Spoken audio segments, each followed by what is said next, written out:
Esta es una producción de Grupo Fórmula. Encuentra más contenido como este en radioformula.mx.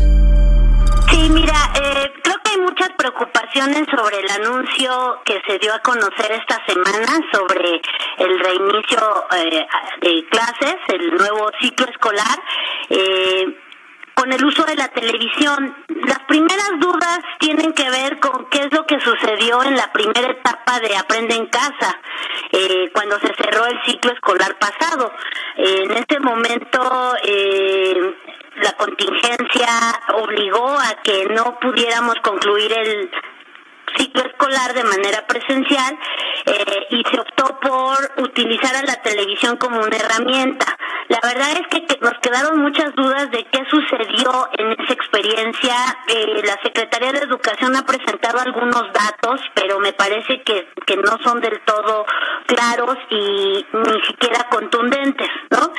La Secretaría reporta que 80% de los maestros estuvieron en contacto con los estudiantes y en principio queremos pensar que así fue, pero también nos preocupa qué pasa con el otro 20%.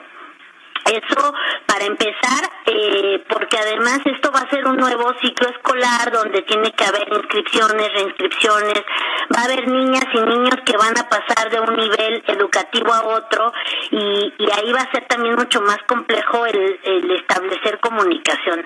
Entonces tenemos un primer problema sobre qué pasó con la experiencia pasada. Después, esta apuesta por la televisión, la verdad, Pepe, es que no había muchas otras opciones, ¿no? Si pensamos que era posible el regreso a las escuelas, pues no hay condiciones, no hay infraestructura, no hay financiamiento para realmente hacer un regreso seguro. Y en ese sentido, bueno, pues se ocupa la televisión, pero como bien lo señalas, hay muchas limitaciones, tanto de cobertura como de la propia naturaleza de utilizar a la televisión como el instrumento educativo, porque el elemento que falta y que no nos han dicho cómo se va a poder articular es el del acompañamiento.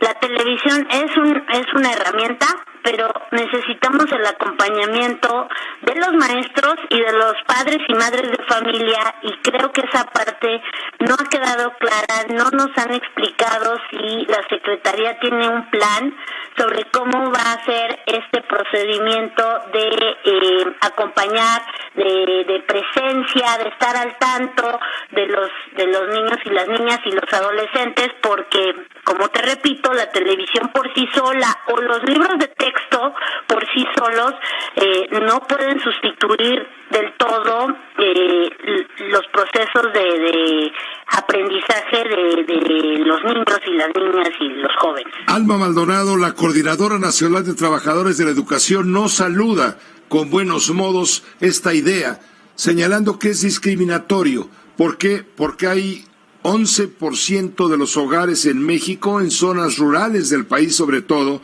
son alrededor de 14 millones de personas, que no cuentan con un aparato de televisión y ni siquiera un aparato de televisión digital para acceder a la señal de programación, de acuerdo con la Encuesta Nacional de Consumo de Contenidos Audiovisuales que elaboró el Instituto Federal de Telecomunicaciones, el IFT. Eso ya margina a un grupo numeroso. 14 millones no son pocas personas las que están al margen de esta facilidad. Es todo un tema que tiene que ponerse de acuerdo. Ahora, hay que producir 4.500 programas. No sé cómo los van a producir para que esté alimentado el contenido. Claro, no tienen que producirse todos el mismo día, se pueden ir produciendo paulatinamente, estamos de acuerdo con eso, pero de arranque tiene que haber programas suficientes para los alumnos desde el nivel de preescolar, pasando por la educación elemental, luego la educación secundaria y la educación media superior. Estamos hablando son de diferentes grados, son 16 grados aproximadamente escolares académicos que tienen que tener respuestas en cuanto a los contenidos. Pero insistimos, ¿cómo le van a hacer para que realmente sea eficiente? ¿Cómo se va a hacer la evaluación de que los alumnos de veras estén estén aprovechando. ¿Cómo le van a hacer los padres de familia que ahora con la reapertura económica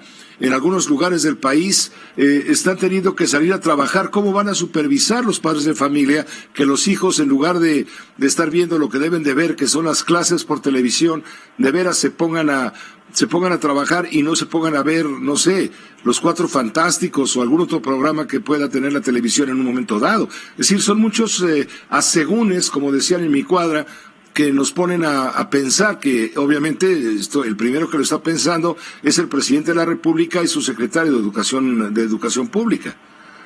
Sí, desde luego, Pepe, estás señalando muchas de las preguntas e inquietudes que tienen las madres y los padres de familia, los maestros mismos. Yo creo que ha habido poca comunicación, poco diálogo con las maestras y los maestros sobre estos mecanismos que te menciono de acompañamiento. Sabemos poco sobre cuál fue el impacto, como te decía, de los programas anteriores, qué tanto fueron vistos, qué tan importantes, qué tan provechosos, cuánta gente realmente pudo seguirlos. Ahora se supone que con este convenio de 450 millones de pesos la cobertura se va a ampliar. Sin embargo, queda todo un sector que no va a poder participar y estar al tanto de estos programas. Ahí se supone que la Secretaría ha ideado este programa de generar cuadernillos, programas de radio en lenguas indígenas. Sin embargo, para la gente que estudiamos educación, una de las principales preocupaciones es que la brecha de desigualdad educativa se sigue ampliando, porque por un lado tienes a los estudiantes que viven en zonas urbanas, que asisten a escuelas particulares, que van a seguir teniendo clases seguramente vía alguna plataforma, y por otro lado tienes un gran grupo de estudiantes que solo van a tener a la televisión como herramienta principal, sin una claridad en el acompañamiento, como decía, de los maestros y las maestras. Y en un tercer grupo tienes a quienes no van a poder acceder a ver a los programas de televisión.